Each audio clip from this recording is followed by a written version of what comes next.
Welcome to the New Books Network. Hi, I'm Elizabeth Ferry. Welcome to another rebroadcast from the RTB archives. When scientists peer into the minutest crevices of the human body, building hypotheses and vaccines based on what they learn about our cells, our membranes, our folded proteins, how the hell do they do that?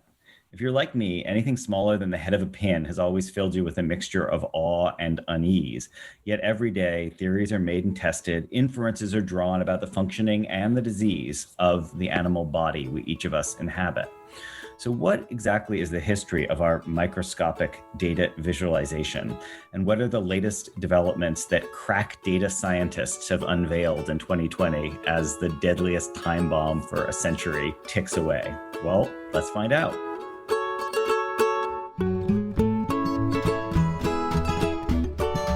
Brandeis University, welcome to Recall This Book, where we assemble scholars and writers from different disciplines to make sense of contemporary issues, problems, and events. I'm John Plotz, and my Brandeis co-host today is the esteemed neuroscientist, expert on synaptic scaling, and lately on sleep, Gina Turigiano.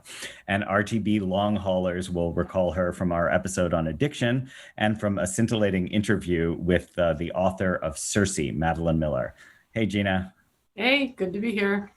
It's great to virtually be here with you. And our guest today is that promised crack data scientist, Gael McGill, who's the director of molecular visualization at the Center for Molecular and Cellular Dynamics at Harvard Medical School. As a leading data visualizer, and I'm sorry, Gael, if that's invented title doesn't please you, but that's how I think of you. As a leading data visualizer, he's the founder and CEO of Digizyme. He's also, along the way, the co-author with E.O. Wilson of the amazing Life on Earth iBook. So Gael, welcome to our virtual Recall This Book studio. Thanks, John and Gina. I'm very excited to be with you here today. Great. Well, I'm incredibly excited to have you. So can you maybe begin, Gael, just by telling us about your current data visualization projects? Visualization is more than just resulting in beautiful images, memorable images that inform. It's also, for me, fundamentally a knowledge synthesis process. And it forces you to think about your data. Even if you're the world expert on a particular data set, I've come across many situations where in collaboration with such specialists, the process of creating these visualizations will shed new light on otherwise familiar data. So I just wanted to say that because it's for me, the visualizations live kind of on a continuum from explanatory to more exploratory as it relates to biological data. So, what have we been up to? I think the first place I have to start is to maybe share a bit of our efforts with the relevant and current question of the pandemic and the virus that's causing it, which is the SARS-CoV-2 virus. So it's been particularly exciting and challenging because the rate at which the scientific community has kind of rallied and published materials over the last 8 months is just this breakneck pace. I mean, every new issue of Science, Nature, Cell, there's something new and it's relevant and it's interesting. So just as this started, we wanted to try and see what we could contribute in terms of our visualization efforts to our understanding of the virus, and both in terms of the general public, but also even within, the scientific community. So we've worked hard over the last 8 months to not only keep up with especially the information we have about the structure of the virus, and in particular, the spike protein on the virus. It's that protein which kind of sticks out and actually gives the coronavirus family its iconic name, but it's also the protein that's responsible for initially making contact with our host cells through a receptor. And after that interaction happens, that same spike protein is a little bit the Trojan horse that once that contact happens, it will drive the virus to fuse its membrane with the host cell and deliver its genetic payload into the cell. So that, without going into too many of the details, that process, which really kicks off infection, is a critical time in our fight to inhibit infection. And so we wanted to see if we could use all of our knowledge, but also our software development, and I can go into that in more detail, to try and visualize that process as a continuous process, as opposed to the kind of isolated snapshot pictures that you see very often in the media and even in the scientific journals. You use data from many, many sources to construct these models and put them into motion, right? But the dynamics are kind of an inference from a bunch of static moments in time that you can get with all of these approaches for actually visualizing the structure and so there's this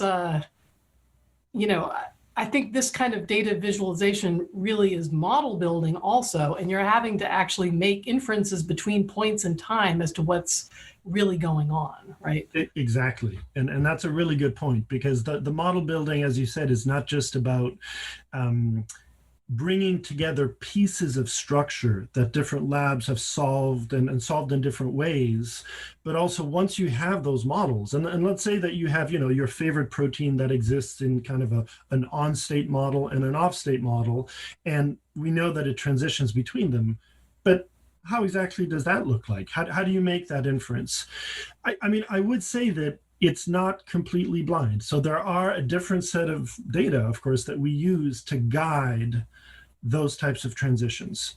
So is the model you're envisioning then capable of sustaining multiple hypotheses to explain, the data that are recorded within it? Yes, the work, in fact, specifically that we're doing on the SARS-CoV-2 spike, it's actually not just a single linear animation. By linear, I mean like a single narrative where we just, take the viewer by the hand and say, this is how it works. What we're creating is an interactive visualization where at different steps along the way, we will stop the visualization or give the viewer the ability to interact with it and say, okay, right here, there's actually 3 different models of how this might work.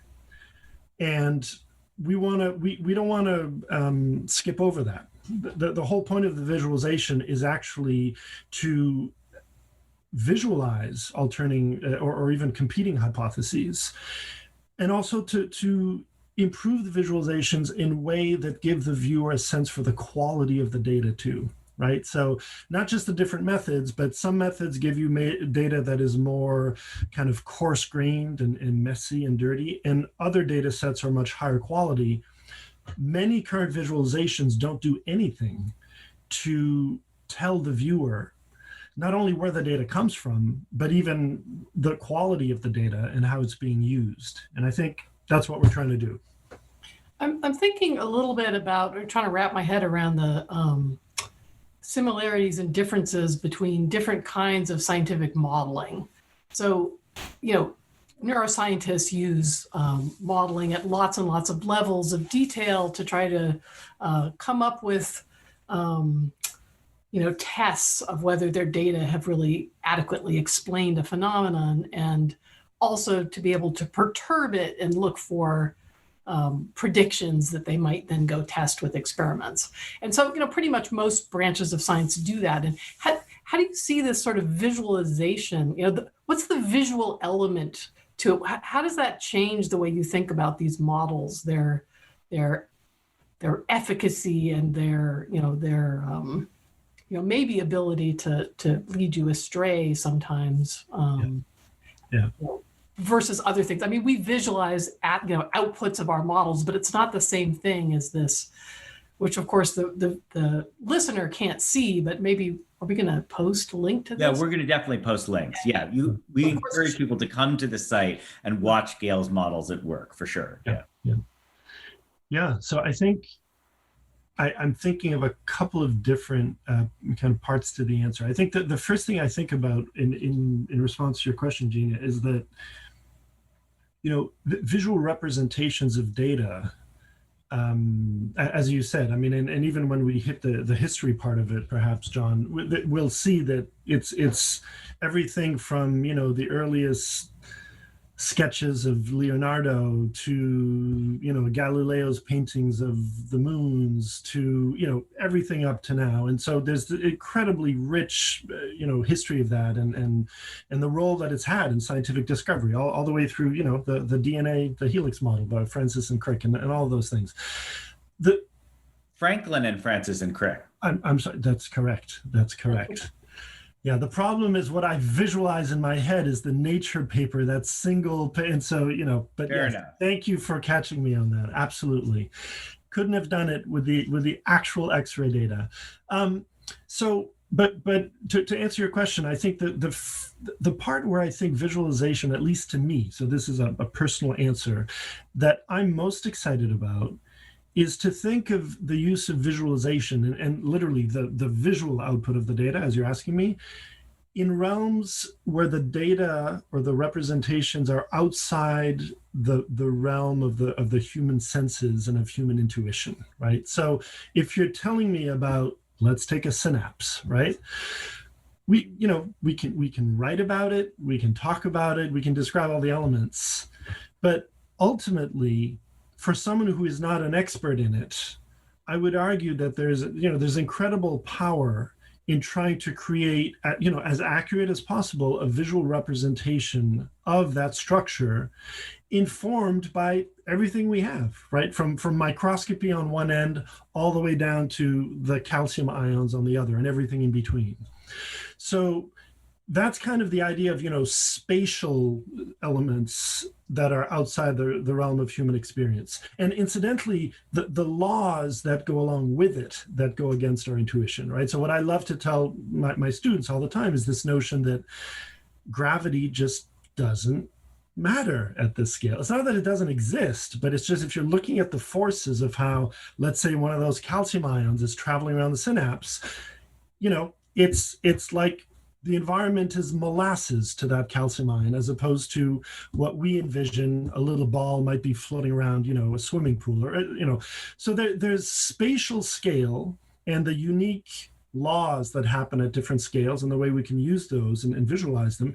But there's also temporal scale, right? And whether it's, again, the femtoseconds of molecular vibrations and side chain rotations and all those things, all the way to the other end, which is you're faced with the same problem with students if you're describing geological timescales or evolutionary timescales, right? But can I just jump in here? I mean, Gina, maybe I kind of want you to say more about your understanding of the distinction between visual modeling versus other kinds of modeling, because I heard you drawing a distinction there, and I'm just not enough of a scientist to know what the modeling alternatives are that you see producing different qualitative, like either conceptual pluses or different kinds of deception in visual as opposed to other sorts of modeling. Yeah, actually, I was just really interested in hearing what Gael had to say about it, because I think it's a continuum. It's not two kinds of models, that every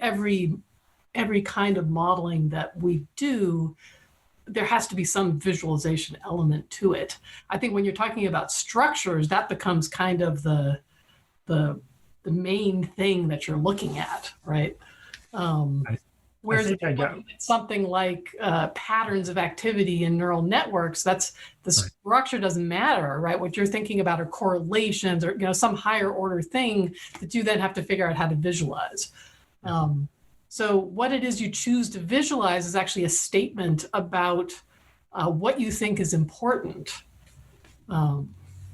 That's a really powerful statement, because even within visual modeling, which again it's a continuum, it's not just a little category, but the endless decision we make literally on a daily basis is exactly what you just said. There is no such thing as a visualization or visual model without considering at least two things: the target audience, who's going to be looking at this. It's a totally different thing if it's a middle school student versus a professor down the hall. And also, what are your objectives in what you're depicting? It's kind of like, in some ways, good teaching, which is, knowing what to leave out is just as important as what you're communicating. So that applies to models. And maybe to frame the whole, at least my attitude towards models, which maybe I should have said earlier, I love the phrase, all models are wrong, some are useful. that's very much the approach. It's not, let me put together everything I know and make the best possible visualization for you that's going to make, what's almost more important than the model itself is the discussion around the model and the conversations that are sparked by the model, whether it be correct or not. It's understanding that the model is the object of, is a means by which to externalize typically a mental model in some cases. But I think, to go back to what I didn't hit yet in what I wanted to answer to your earlier question, Gina, is if we, there are things that are, I think, closer to what I would think of as like quantitative models, or maybe what we see in areas like systems biology, where, just to take an example, so let's say you're trying to model the behavior of an E. coli cell or any cell. And what that might mean, that word model, to a systems biologist is more about, imagine you move the cell from 100 millimolar salt to 150 millimolar. In other words, change its environment. Can you predict quantitatively and over time what's going to happen? What genes get turned on and off? Is it going to start moving? Is it going to die? Is it going to, so, and those types of predictions, those types of questions, don't necessarily have to have a visual output to be useful answers to that kind of modeling question. So I don't know if that helps address kind of what you were asking, because I started answering more in the realm of, again, the part that we tend to focus on, which is, can we use visual depictions to help scientists and non-scientists grasp things that are inherently difficult because they're outside of natural human intuition, because of issues of spatial or temporal scale. Gail, can I just pick up an implication in Gina's question, though, which is sort of related to this phrase that was banging around in my head from Wittgenstein, a picture held us captive. So Gina, I think you were asking, and I know you were thinking before, about moments when the visualization was the problem rather than solution. In other words, moments when we're trapped in a prior model and that ossifies and actually leads us astray. Thoughts about that? Yeah, well, I mean, I was actually trying to think of like a really good example from neuroscience of this, and I'm sure they're there, but I don't have it in my head, But I guess in a general way, we do get conceptually trapped by our models all the time. Where I'm using model very loosely here, not as a beautiful data-driven visualization, but just our kind of stick and ball conceptualization of causal interactions between things, right? Yeah. So scientists are always drawing out these linear pathways and trying to come up with causal explanations. And wasn't there something called the plum pudding model of the atom? I feel like I remember that, in which the negatives were suspended. There was a proton, there's a positively charged object that was with chunks of negative in it, and people were committed to the plum pudding model for a really long time before they realized that. I think you made that up, John. No, I didn't make up the phrase. I love plum pudding. Sounds delicious, but I haven't heard that one before. I'm sure. But that goes along with your stick and ball point, Gina. You're just saying that diagrammicity is inevitable, but then sometimes what do we do when we get the wrong kind of diagram and it just stops us seeing what's actually going on? Yeah, but I also wonder, I guess where I was sort of thinking about this is, as you start to build something as beautiful and visually detailed as the models as the visualizations of the data you have for viral fusion, are there places where, that beautiful detail lulls you into a sense that you understand a process and you've really got it wrong? I really want to find just a moment to talk about the history stuff before we pivot back to COVID. And so can I do it this way? Maybe can I ask each of you to just talk about, if it comes to mind, like a historical model or a historical visualization that you think of as an important past moment? I mean, I heard you mention Leonardo before, Gail, but maybe, since Leonardo, like if there's a nearer term instance of like a visualization that performed some of the I don't know, the transformational work that you're describing, a visualization being able to do. Yeah. Should I go first or Gina, if whichever one of you guys has one on the tip of your tongue? I guess I could think of two things. One is going, back into the beginnings of neuroscience, and Yeah. this is something every neuroscientist would understand, and that's the drawings of Ramon y Cajal. Yes, I was hoping you would mention it. Okay. And what's astonishing about these, first of all, their beauty. They're absolutely gorgeous. Yes. The man was just a consummate artist, but more astonishing was the inferences he could draw from these images that he created, and just example after example of extracting potential principles from these images that could then be, that then people have been testing for the last century. Right? And many of them, some were wrong, but many of them turned out to really be remarkably in line with what people have found about the way information flows in circuits and things like that. So I think that was an incredible example where that those images really drove a lot of research that people wouldn't have thought to ask the questions they were asking if they hadn't actually seen those images. Yeah. Can I ask you a quick follow-up question, almost to give you back some of the types of questions you were giving me earlier? You mentioned the beauty, which is undeniable.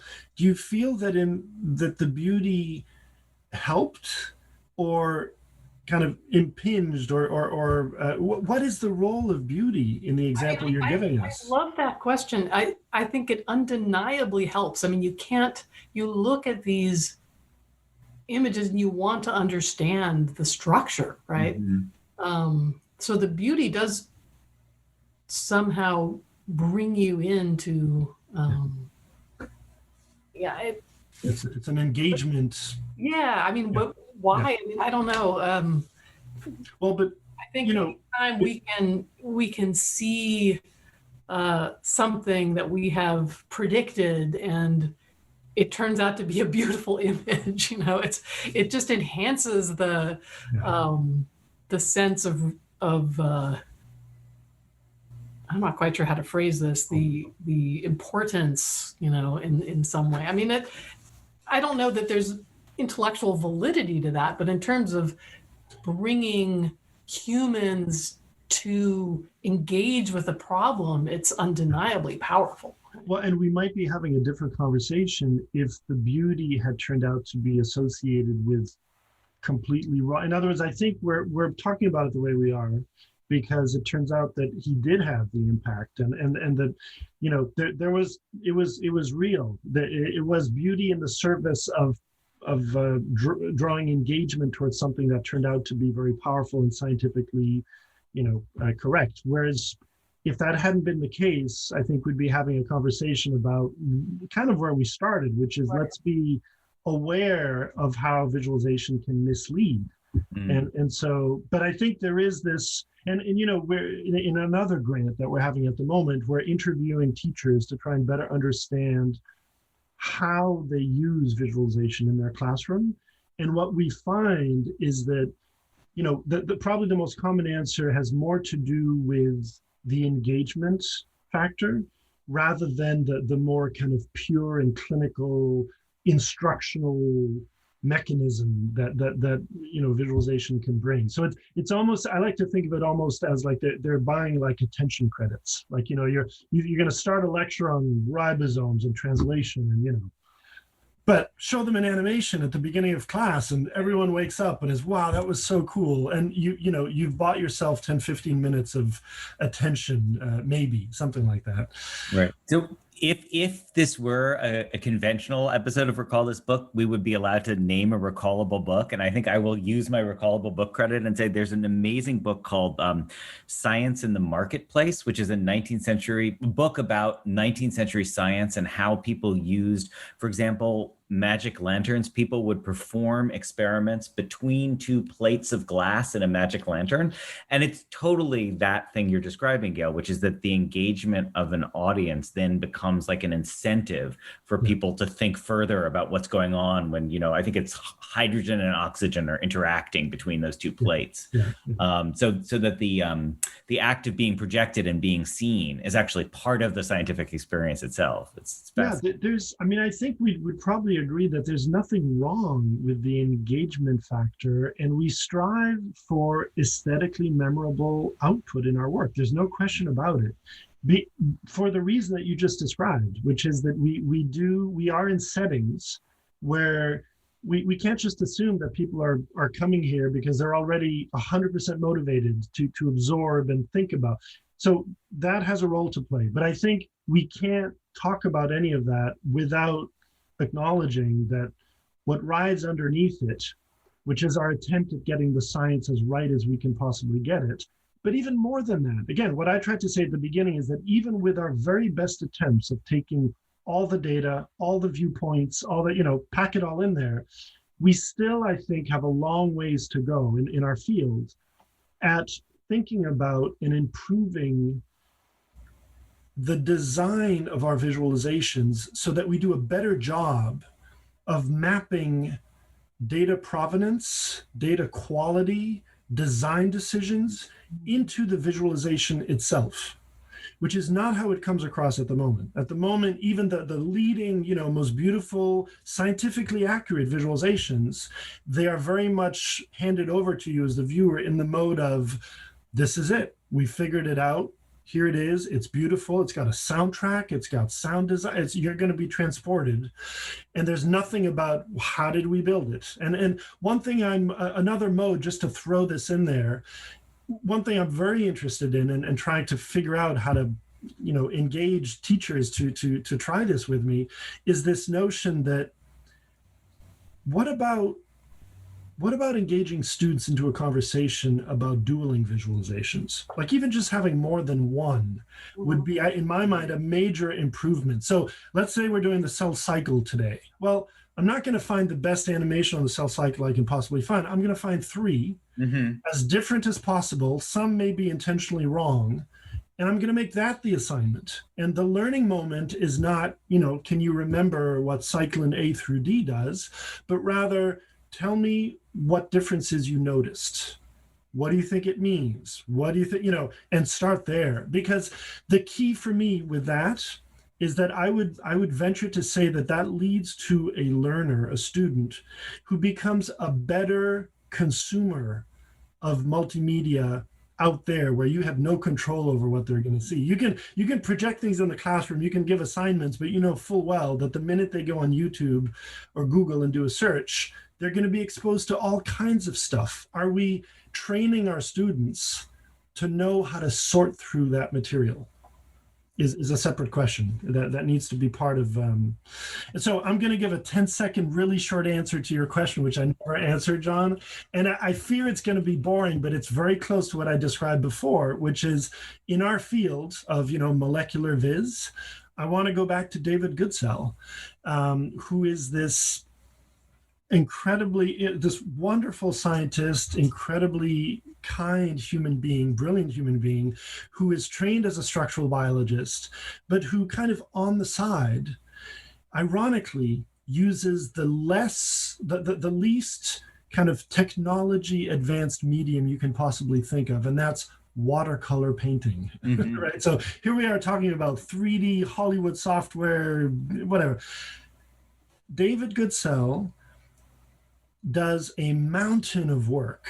It's kind of the iceberg below the tip of the iceberg, which is the amount of research that goes into understanding what you're trying to show. So he will go and for a particular part of a cell, he'll figure out the entire parts list. Like, what do we know about the hundreds of proteins that are there. Okay, fine, we've got that. What are their relative amounts? Okay. What is their relative geography in different states of this? So I won't go on, but he really, I mean, if there's anyone who does his homework, from what I've seen, it's someone like David Goodsell. Then what to me was a unique kind of moment that shifted people's thinking, and maybe not the experts who already kind of knew this in their mind's eye, but the rest of us who maybe were not structural experts. He was one of the first people to actually try to depict cross sections of cells in the full crowded complexity of what we know they are. And it's one of those 20/20 hindsight things where, once you've seen one, you're changed forever and it becomes kind of obvious almost. But it's David Goodsell who kind of brought that to the forefront. And speaking of beauty, I think part of the power of what made his stuff work is that it's gorgeous. It draws you in. And we've been endlessly inspired by his work. So that's one example. There are others I can think of, but I wanted to give you at least one. Actually, that relates to something that I learned when I visited one of these caves with prehistoric drawings.